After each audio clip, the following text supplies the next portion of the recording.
ચલો હું લેવડાવું તમને. હું તમારો દીકરો છું, ટેન્શન નહીં લેવાનું. હા, હું દીકરો છું તમારો, રડશો નહીં. દાદી આવી હાલતમાં કેટલા દિવસોથી છે? તો વર્ષોથી 3-4 વર્ષ થયા. 3-4 વર્ષથી છે. એમને મકાન વેચી માર્યું એટલે એને બહાર રસ્તા ઉપર પડી રહ્યો. અચ્છા, મકાન વેચી નાખ. હા, છોકરા વેચીને ખાઈ જાય મકાનના પૈસા અને રસ્તામાં તારે પડી રહ્યો. અચ્છા, એમના છોકરાએ મકાન વેચી નાખ. હા, એના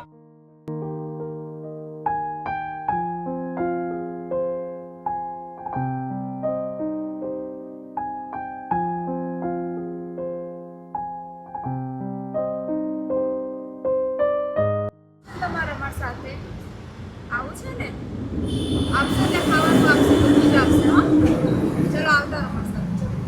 ચલો આવતા રહો. ચલો આ તો આપણી ગાડી છે, ગાડીમાં લઈ જવાના. ચલો ચલો આ બેન જોડે ચલો. મેડમ આયા તમને લેવા માટે. ચલો જવું છે ને, ભૂખ લાગી છે, ખાવું છે ને, ખાવું છે ને,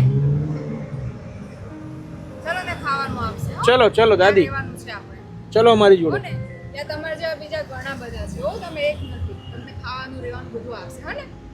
દોસ્તો, અત્યારે અમે લોકો ઇન્કમટેક્સ બ્રિજની નીચે કહેવાય કે દાદી કશું બોલી નથી શકતા અને રાઈટ સાઈડ પેરાલિસિસ છે અને અમને મેસેજ આવે. એમને કહેવાય કે ઘણા ટાઈમથી આ હાલતની અંદર છે. 181ના માધ્યમથી અત્યારે અમે અમારા શેલ્ટરમાં લઈ જઈશું અને દાદીની કન્ડિશનમાં સુધારો થાય તેવો પ્રયત્ન કરીશું. અને આ વિડીયોને વધુને વધુ લોકો સુધી શેર કરજો જેથી એમના પરિવાર સુધી અમે પહોંચી શકીએ. અને દાદીની હાલત બહુ જ ગંભીર છે, નથી બોલી શકતા, આની ભાષા પણ નથી ખબર પડતી કારણ કે તે કંઈ બોલી નથી શકતા.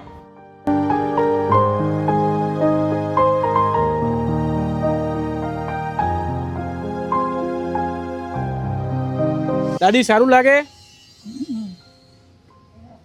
સારું લાગે ને? અહીંયા રોડ કરતા સારું છે ને? દોસ્તો, કોઈ પણ રીતે વાતચીત નથી કરી શકતા, પરંતુ જ્યાં કહેવાય કે અમે લોકોએ ઘણી બધી તપાસ કરી અને સ્થાનિક લોકોએ વાતચીત કરી તો ઘણી બધી કહેવાય કે પારિવારિક સમસ્યાના કારણે માણસ આ કન્ડિશનની અંદર આવી જતા હોય છે. તેમજ દાદીની હાલત પણ ખૂબ જ ગંભીર છે. વિડીયોને એટલા લોકો સુધી પહોંચાડજો જેથી એમના પરિવાર સુધી અમે પહોંચી શકીએ.